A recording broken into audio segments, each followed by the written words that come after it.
it's this sort of interesting, like, who goes first moment where we maybe sometimes have to feel seen in order to speak up, speak out, or to feel like connected enough to have the courage to show ourselves. But at the same time, we can't be seen unless we speak up, speak out, and show ourselves. Exactly. So somebody's got to take the bigger risk in that moment.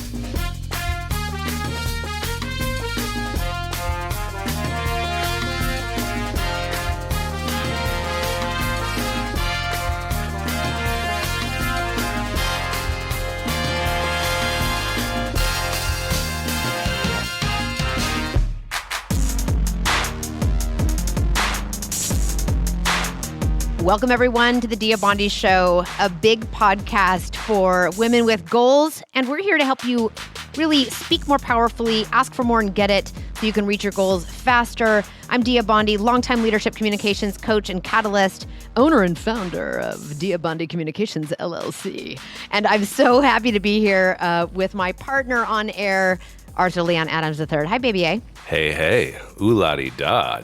I know, I made it sound fancy. Communications LLC in the house. I made it sound fancy. I think, one of the things I'm talking a lot with my team right now about is that the world knows my client base and the world knows me as Dia Bondi, like, of the things that I do. But actually, there's a machine behind what I'm doing, and that machine is growing. And so I just had to, put that in there to just shift even my own perspective around, oh yeah, the things that we do in the world there is a machine that's making it happen. Mm-hmm. Yeah, it takes a village. It sure does. Today I'm excited. We are going to be joined by Selene Luna to talk about power. Cool. Yes. I know. She is very cool, and I'm excited to have her. And I haven't, like so many other conversations we've had, the first time on this show, the first time I'm talking to her will be on this show. So everyone's going to get it kind of fresh, just like I am, which and is this is kind of the great. First time we've had someone that's truly in the entertainment biz on the show, Straight right? up. Yes. She is a comedian and actor and activist. And Hollywood style. Yeah. Cool. Which is really cool. Yeah, we'll give you her bio in just a little bit. So, baby, I was thinking today I got a compliment. Oh, really? Really? You got a compliment? Yeah. No. So, one of the things that one of the women on my team is really keeping her eye on is how much Dia needs to do less things and let go of things. And this week we did a big planning retreat, and we were just wrapping actually before I jumped onto this recording. And actually, there's nothing jump about getting onto this recording. Let's be real. It takes, some set. There's no jumping. I mean, it's really, you jump out of a plane, but you do a lot of prep beforehand. And that's kind of what I mean. Yes. Yeah. Before I dialed into this call after having set things up and we tested all the things. But she said to me, she was like, it was really great, Dia. Over the week, I saw you actively let go of things.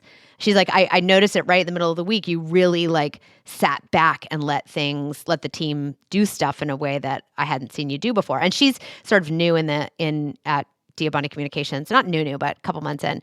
And I was like, yeah. And I was reflecting on why that was possible this week. And I noticed that it was possible. And I said to the group, I was like, I can actually do that because I know it's surprising to everybody, I can let go, because we did so much alignment work at the front end of the week. And as soon as I know we're aligned on what we're trying to create, who we're really, serving and talking to and what we're trying to build, when I know there's alignment, it is actually quite easy for me to sit back and let the genius of the team, sort of run itself and flourish and like that. And I took that as a compliment because it's so easy for me to be in everything all the time. But also just really made me, we say in my communications work that I work with leaders and founders to help them align and activate people, teams, and cultures towards shared goals. And that even applies to me. I'm practicing when I'm preaching at that moment.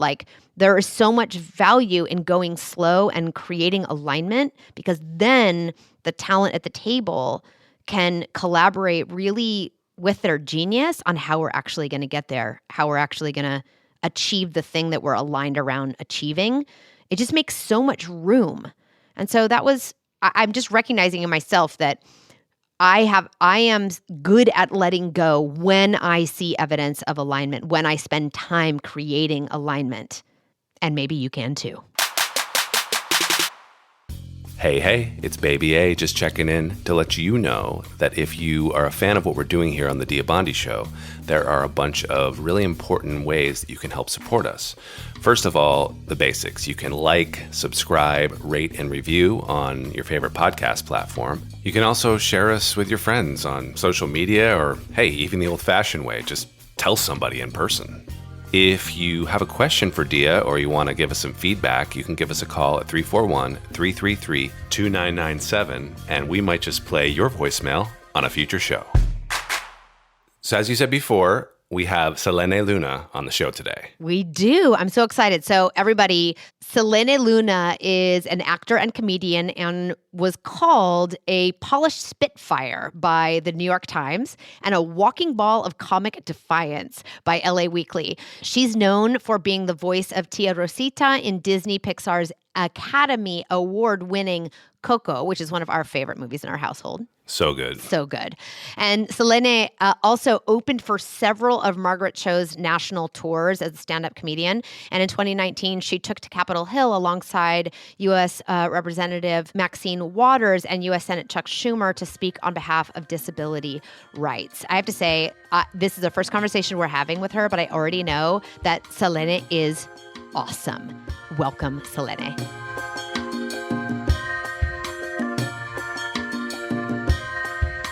Selene, I'm so happy to have you here with us today. I'm so excited. Hi, Dia. Thank you so much. I'm so thrilled to be had. Thank you. And I'm also, of course, so nervous. I'm always nervous at the beginning of these conversations because I have like all these hopes for sometimes I have question sets that try to get to the heart of what I'm curious about with the guests that we have. And I'm hoping today that our conversation gets to the heart of what I'm curious about in a way that is, interesting to you and also useful to our audience. Well, thank you.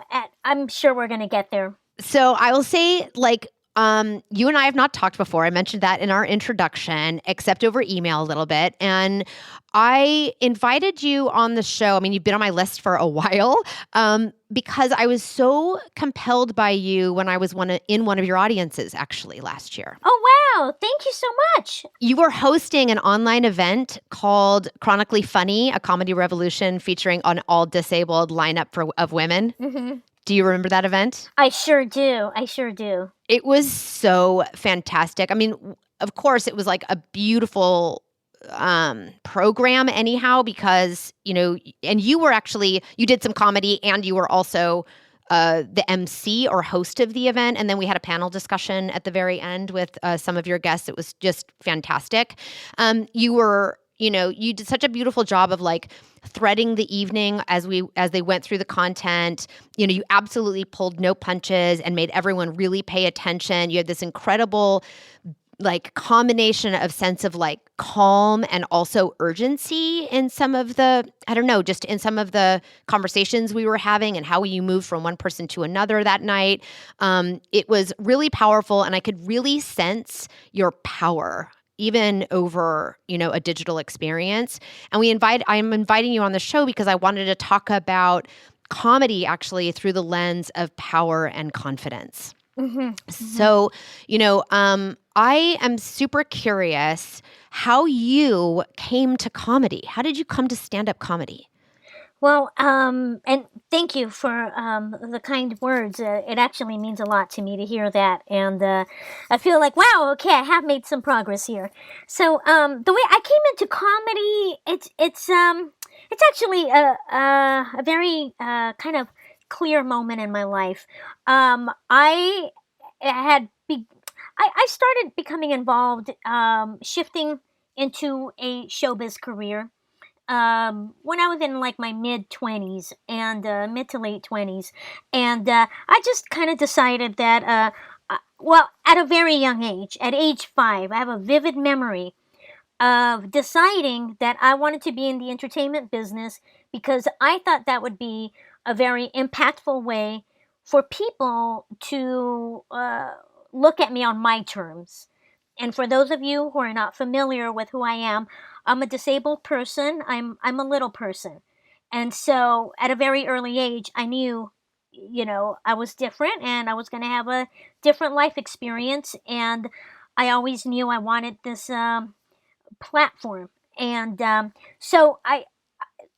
anyway, flash forward to about 15 years ago, roughly 15 years ago, I was working with Margaret Cho, who is a dear longtime friend of mine. We've worked together on many capacities, and but she's also my mentor who got me into stand-up comedy. Like pull you in or push you in, or what does that mean to get both? me? Literally both. Like we were shooting her reality show at the time, which was VH1's The Cho Show, and one day she pulled me aside, and we had already been working together for quite some time on her live stage show, touring together, and so one day on set she pulls me aside and she says, "Comedy's where you need to go. You need to go to stand up, because stand up is the only platform where nobody cares what you look like."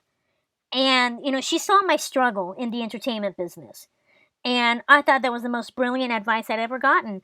And it just so happened that she and the director and producer of the show at the time, who's also a longtime dear friend of ours, both of them, independent of each other, pulled me aside to give me this bit of advice. You need to do stand-up. That's where you're going to find your power and control your narrative. Control your narrative and find your power. What a beautiful thing to point to. And something that I think is so interesting about that story is that it doesn't start with like, oh, I've always been funny. Right. It starts with, recognizing a particular context and a particular platform, that offers you an opportunity to take control of your narrative and to exercise power, to have power, to be powerful. No? Yes, no, absolutely. But the other part of that, which I should clarify, I left this part out of my story, but the other part is having people in your life who are experienced and that you can look up to, that can mentor you. And I bring this up because prior to these two great friends of mine who pulled me aside, I had already had experience with stand-up. With actually my very first attempt ever in showbiz was doing stand-up. That was the very first thing I ever did, and it came about because a friend of mine and I decided to take a summer workshop at the Melrose Improv just to take a crack at it.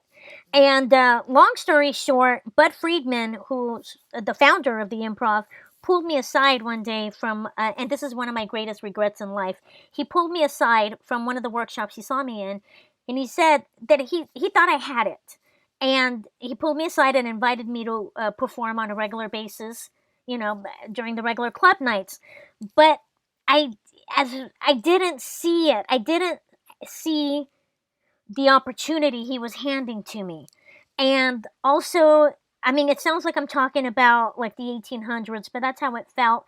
Even at the time, this was in the 90s, I was still, at the time, I didn't see anybody in the comedy clubs that I could relate to, that I could associate to. I'm talking about other comics. They were still mostly white males. And nothing wrong with that.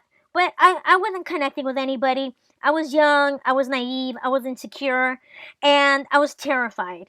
And so I allowed myself to kind of get bullied out. I weeded myself out of the opportunity because I didn't feel like it was a world I related to, and I didn't feel seen or understood. And what I know now, with my age and wisdom, that was no one's responsibility but my own. Yes, I was going to say it's this sort of interesting who goes first moment where we maybe sometimes have to feel seen in order to speak up, speak out, or to feel connected enough to have the courage to show ourselves. But at the same time, we can't be seen unless we speak up, speak out, and show ourselves. Exactly. So somebody's got to take the bigger risk in that moment. And I wasn't ready. I wasn't ready to take that risk. And so that's why I started this was one of my biggest regrets. Because had I had the ovaries to stick to it, I think Bud Friedman would have definitely helped me create a career. And that was and I just wasn't ready, and there's nothing I could do about, you just don't know what you don't know. And so flash forward, many years after that experience, I had these wonderful people in my life, Margaret and our friend Rico, and they both saw it and they both understood it, and they both let me know that they see me, Yeah, there is something about finding mentors that see something in you don't see in tandem with what you see in yourself. Do you know what I mean? So that they're stretching you, but also there's an alignment of recognition that you can that creates that, I don't know if it's safety or it creates that platform for you to be able to say yes to their pushing and to their pulling, because it's not bifurcated from completely bifurcated from how you see yourself. Yes, absolutely. I think you hit the nail on the head. It really took mentoring from these individuals to give me permission to speak up. Because of who I am, being a disabled Mexican immigrant, I never in my life even fathomed that my voice mattered. Never. And so that, a lot had to do with socioeconomic issues, lack of education equality. There are so many elements, so many reasons, and and generational too. Now we're living in a time where, like, my childhood would have been completely different than it actually was. So a lot of it is timing.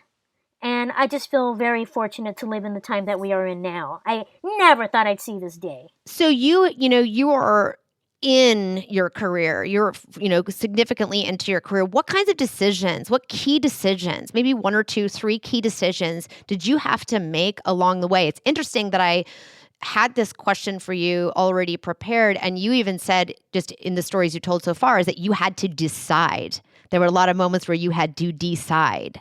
So I'm curious, what were some of those key decisions you made along the way?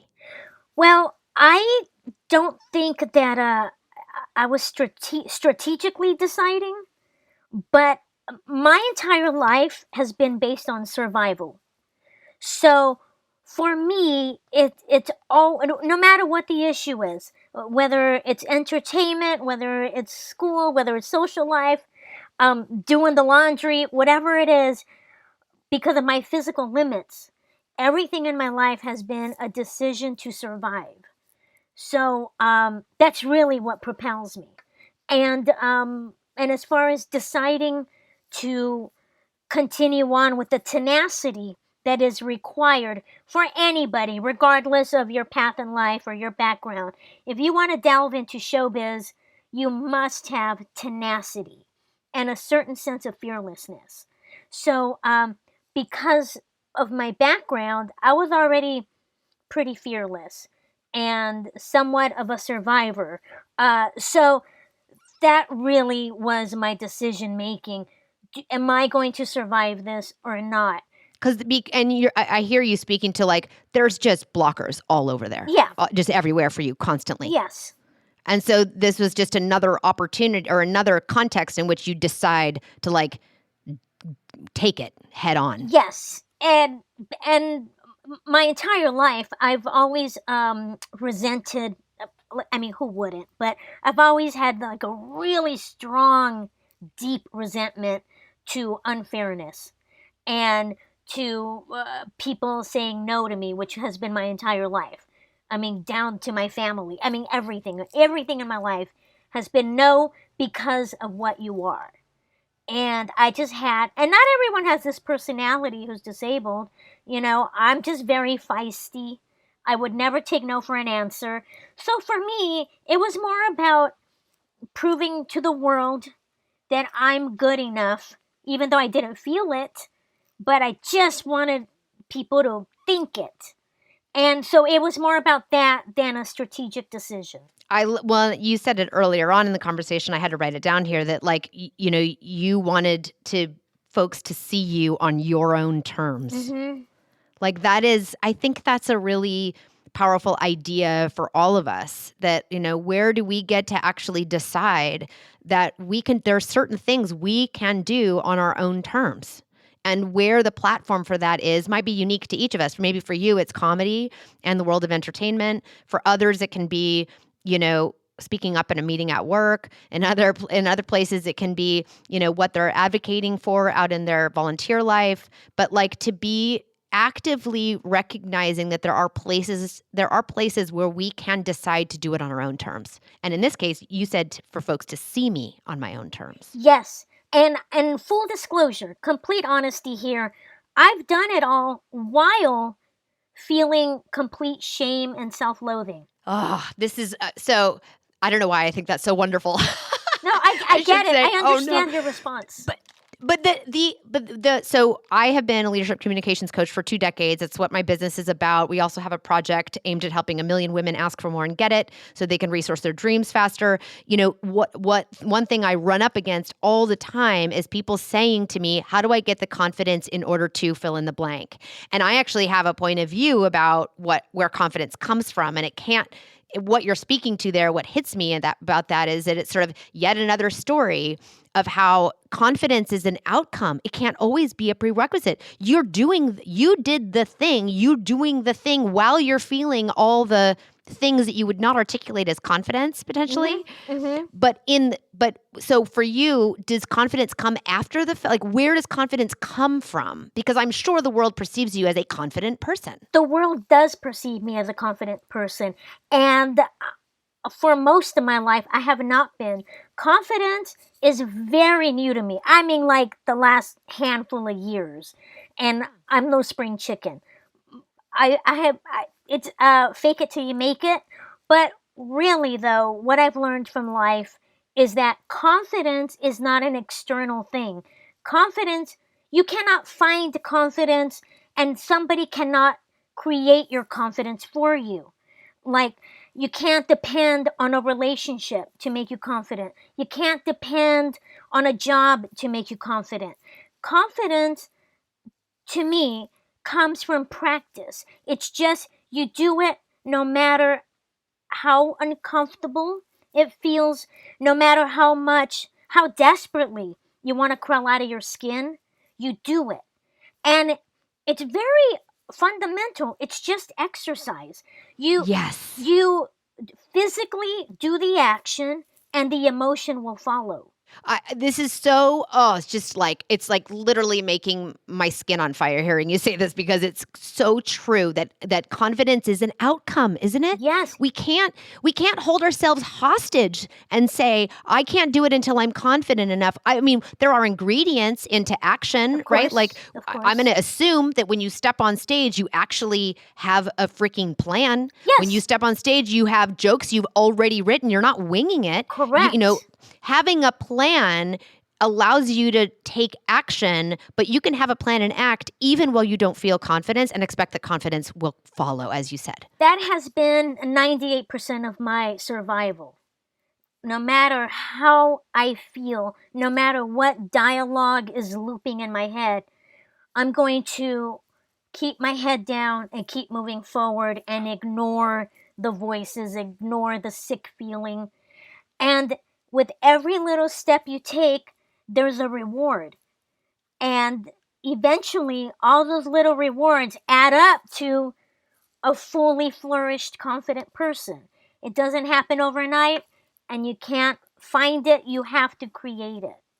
So confidence and power to me are, in the same realm. So I want to shift to talk a little bit about power now. So I perceive, I get, I've worked with a lot of folks and celebrities and, leaders, senior leaders across organizations that are very recognizable, et cetera.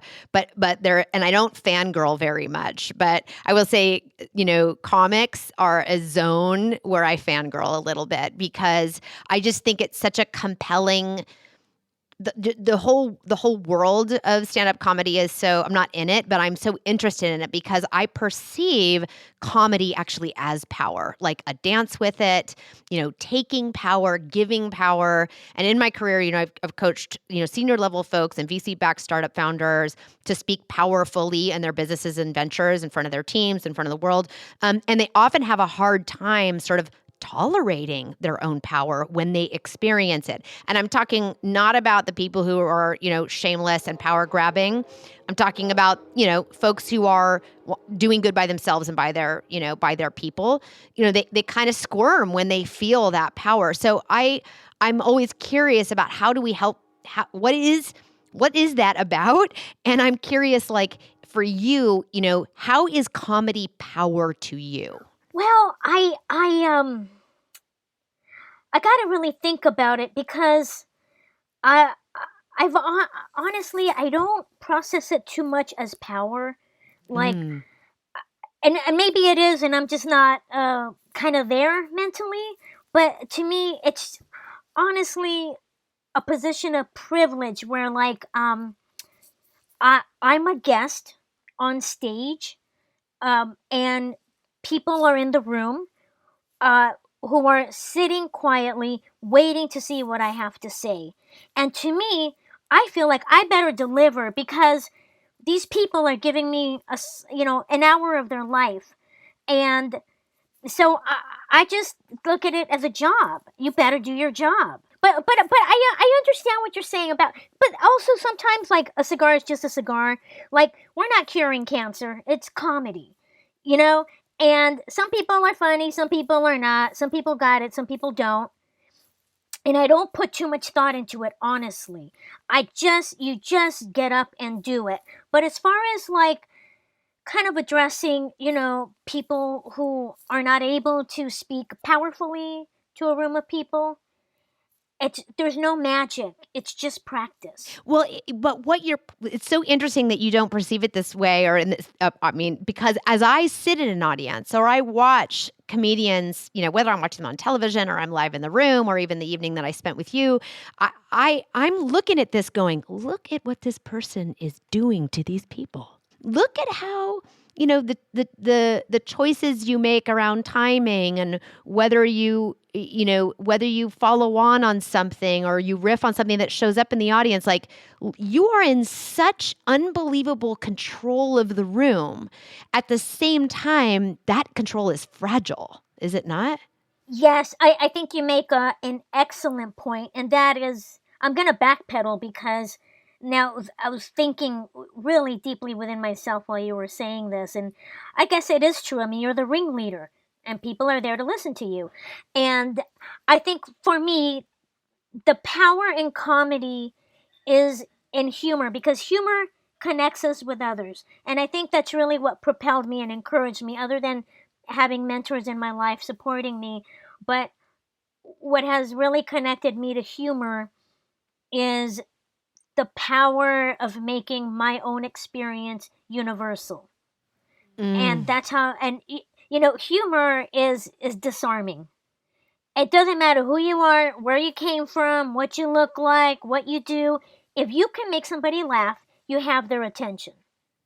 Now, that's interesting that you say that, because in that moment, you on the front of the stage are making something that doesn't feel universal all of a sudden to hundreds of people at a time. I mean, when you were on tour with Margaret Cho, I'm sure you guys were in front of large audiences and small audiences. Like, you're creating a shared experience that people will, in some cases, even have an involuntary response to it. Think about laughter. Like, people say, I couldn't help but laugh. I can't help but laugh. It's like you are triggering something in people that creates a shared experience, can identify, a unifying experience, and also causing an involuntary reaction by what you're doing on the mic in the front of that room at that moment. I can't think of a more powerful position to be in. It's true. You're so right. And I think that's part of my self-loathing. I really minimize a lot of what I do. I do. I just do. That's my own personal damage. Well, we all I think underestimate how much power we have when we're having it, and it doesn't always have to be this big like power on, or this, it's not about dominance necessarily, but this sort of like when you're doing what you do best, often, and speaking on behalf of it, voicing it, it is an incredibly powerful position to be on, and you are using your story, your point of view, your, how you're delivering it as a way to bring power into the room sometimes as well. So I'm curious, okay, can we talk about roasts for a second? Sure. I don't know if roasts are part of your repertoire. Is that Not a at thing? all. Not remotely. So it's something I'm sure in comedy you've observed. It's a genre, it's a subgenre. I've got friends who are like professional roasters, and I bow down. I have nothing but admiration. It takes a lot of work, years of experience, a lot of because it's dangerous. I perceive it as a dangerous position to be in. So it can so be. I wanted to talk to I want to talk to all comedians, but I want to talk to you about roasts because you're in and around that. And as you say, you're like, I have friends that are actually they're experts in that zone because it is a zone. Mm-hmm. Yes. So what are your thoughts about roasts and power? And I bring this up because I did not grow up in a household of, professional entertainers or comedians, but I did grow up in a household where, if my grandfather decided that this was the year you were going to get roasted at your birthday, at the anniversary party, at whatever it was like an unbelievable privilege. And that's great. And I remember distinctly as a kiddo being at his best friend's 50th wedding anniversary, and he took the mic and roasted especially the gentleman in the marriage. Mm-hmm. And it was so like I knew my grandfather, but it was I sat in the room just in awe of how powerful and how risky, like he was both in power and the one experiencing the risk. Mm-hmm. For like those 40 minutes. And I've just always been fascinated with that position as being the one doing the roasting. So talk to me about like, how do you see that as a job or as a role in the room? Well, I think roasting, it takes a very special, skilled individual. You have to have, I think, an equal balance of, charm, wit, compassion, because if it's mean, you can, it's such a fine line, because if there's anything remotely mean-spirited, nobody likes that. You will lose your audience and may never get them back. So you have to know how to do this in a loving way, but still you're sticking it to them good, but it's from a place of love. And it can be brutal, though. Yes. It can be brutal. Yes. I mean, I think we've all seen some great ones. And, and a really dear friend of mine is especially skilled at it. But this friend of mine has been working on it for 30 years. I mean, at least 35 years.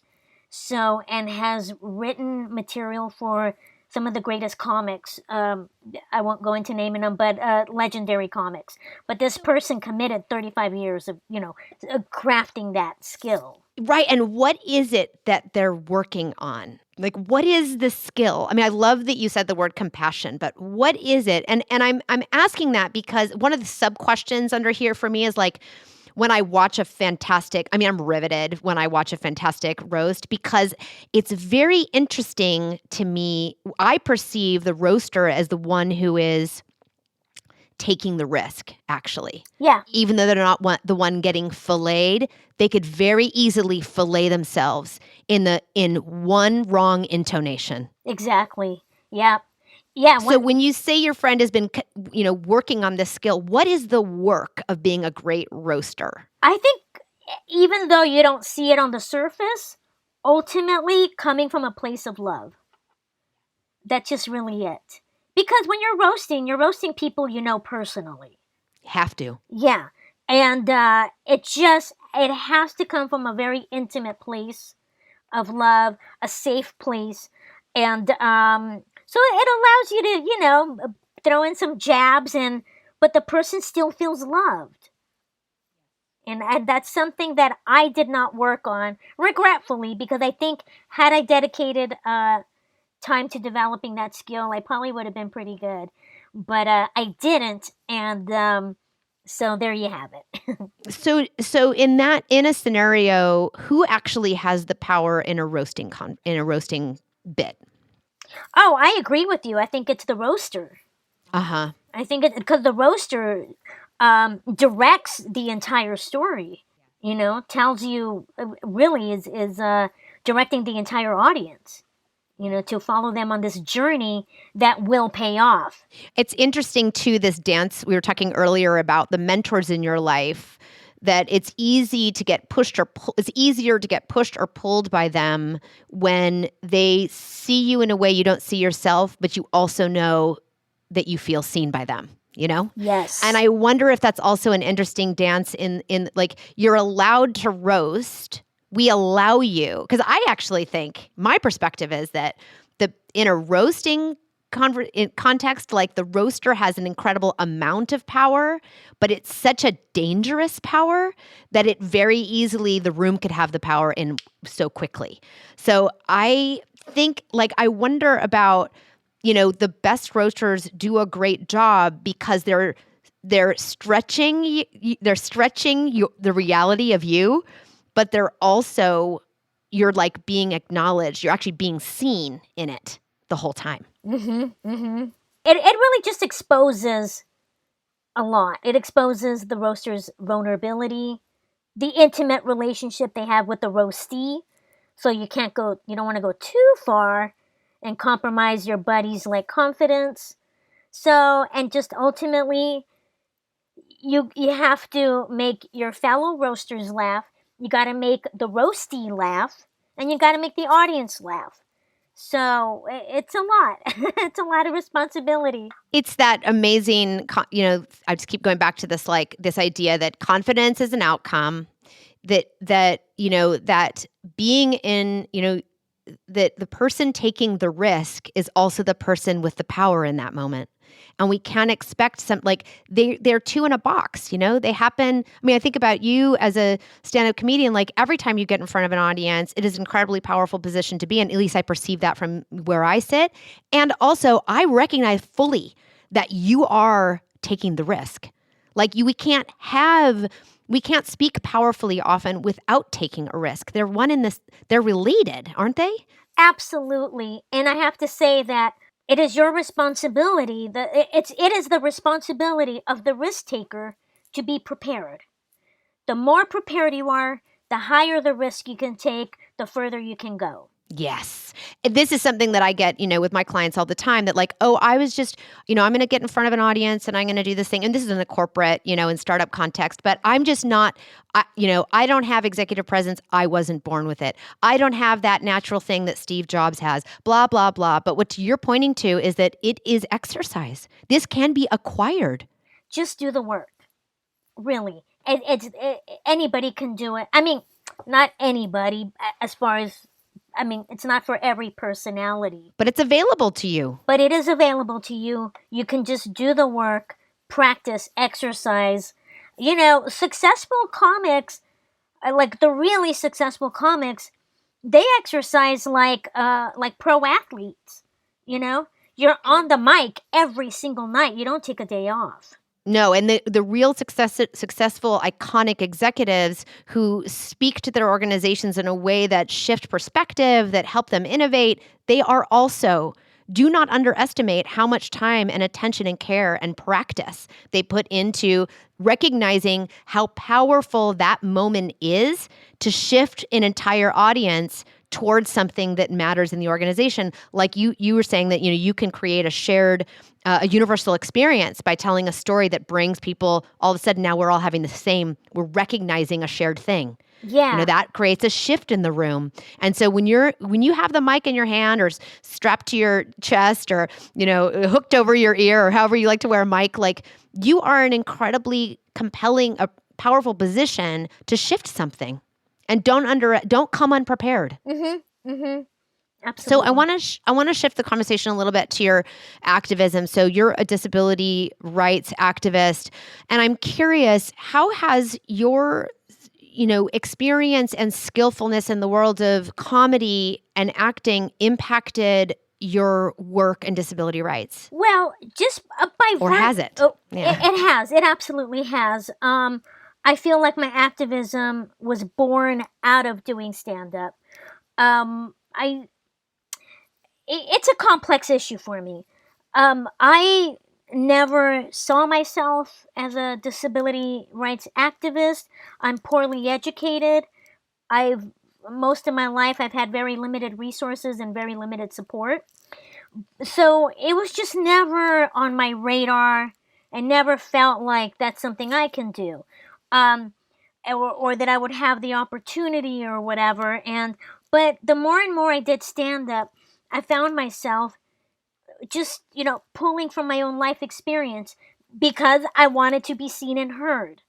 And so the more I talked about disability in my material, then the more I saw, oh wow, people are responding and then would ask me questions and opening the dialogue. And then I realized, I was like, wow, I probably have a valuable platform here. It is a complex issue. And let me just tell you why I keep saying that. I don't enjoy being an activist. It does not bring me joy. It's out of a necessity of survival based on anger over discrimination. Why do people like me have to kick and scream just to be treated civilly? It's interesting that you say that because I think last night in prepping for this call, in all honesty, I wanted to, I saw you in an interview. I was just sleuthing the internet, just trying to understand your world. And I saw you in an interview, and I don't know if it was a conversation with Margaret Cho or someone else, where you said outright, I don't want to be an active. Like, I'm tired. Mm-hmm. I don't want to have to do this. Mm-hmm. And I just thought, like, I rarely hear the activists in any, pocket of equity and equality I rarely hear them say, like, I don't want to actually, well, that's not true. I do hear it. I've heard it a lot more in the last couple of years, but that just hit me that you were like, I don't want to have to do this. I'm tired. Yeah. Yeah, it's exhausting. And, it's just like constantly, sounding the alarm. Hey, people like us exist. We deserve civil rights too, And the fact that we've been screaming about this since the 70s. Although we've needed it forever. And disability is the world's largest minority that crosses race, socioeconomic class, gender, age, and is still not represented properly, and we are still discriminated against more than any other marginalized group on the planet. Not just America, on the planet. And so it's exhausting. I'm no spring chicken. I've been kicking and screaming my entire life just to be treated decently, halfway decently. And I still don't have access that everyone else has access to. I'm poorly educated because as a direct result of my disability. I was not given... Right, you were actively excluded, no? Is exactly. that what you're saying? I was actively excluded from, public school learning. My siblings weren't. I'm the only disabled person in my family. So it's things like that. So yeah, I'm sick and tired.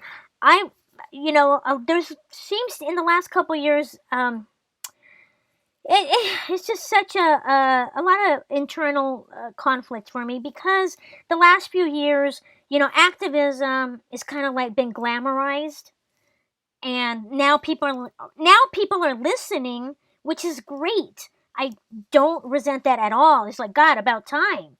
But it's God, how much more do we need to do this? You've heard all the points. What more do you need to know? Yeah, we're not actually saying anything differently. You just finally listening. Yeah. So it's very draining and frustrating. Trust me, I have better things to do. I'd rather go hiking. I'd rather go paint. I really enjoy watercolors. I'd rather be painting. I'd rather just be fucking smoking a doobie and enjoying myself.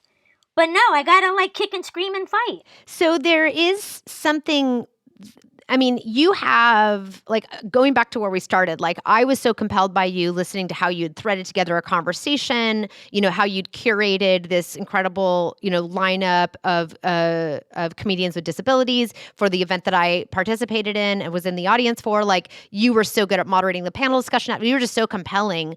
I mean, I imagine that the skills that I'm telling myself a story, that the skills that you acquired practicing comedy and managing a room have served, the moments where you have folks listening around your activism. And do you use comedy in your activism? I mean, it sounds like you talk about your disability and disabilities in your parts of in your material, but does it flop the other way too, that when you're going to talk about disability activism in front of audiences that can impact policy or other things, do you use humor? Yes, I do. And I have had the opportunity to do it. And for example, an example of that is right before COVID hit and the pandemic shut down, the summer of 2019, I had the opportunity to travel to DC and participate in the Nickel Conference, which is it's basically the yearly national protest on the White House lawn for disability rights, basically. And so I spoke there, and I used humor because it was for the first time in my life, there was an entire audience of disabled people. So and that's something that's very rare in my life and most disabled people's lives. You're usually the only disabled person in the room. And so I used humor, disability humor, to bring us together, to let everybody know, I see you. I'm one of you. You are one of me. It was very unifying in a way that I've never experienced with a non-disabled audience. And there I felt my power. So I feel my power within my disability. I think that's why I don't give too much credit to my own personal power experience with comedy, because before I even take a step on stage, I already feel power just navigating through the world that does not want me. Or navigating through a world where you are actively excluded and you still speak up and you're still an individual. That to me is power, not telling jokes. And that's really, I'm getting clarity now in our conversation. That's really where I feel my power. And I'm not saying you got to go, navigate life in a wheelchair to understand.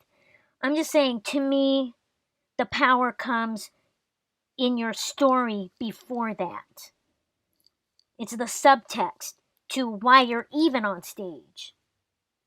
And that's what I identify with. Beautiful. I feel like I want to hold it there. Oh, thank you. Your proverbial mic drop. Selena, I'm so thrilled to have you today, and I am going to continue to follow you. And when there is an opportunity to be live in a room, with you, I'm going to take that opportunity. I would love that. And I would love so much to meet you in person. I am cheering for you, and I thank you for sharing your story with our audience. The two themes that really stand out for me as I talk to you is this sort of deep desire to see and be seen, and to draw on our experience and our own stories as a source of power wherever you place that, whether it's in a one-on-one conversation or in front of an audience of 1,000 people with a big old mic in your hand. Thank you so much. Thank you. This was really wonderful. I'm excited to share this, and I'm thrilled you had me on, so thank you very much. This is a production of Diabandi Communications, scored, mixed, and produced by Baby A. You can like, share, rate, and subscribe at Apple Podcasts, Google Podcasts, Spotify, or wherever you get your favorite podcasts. If you'd like Diabandi to answer any questions about how to make your next big move, you can call into the show at 341-333-2997. Thanks for listening.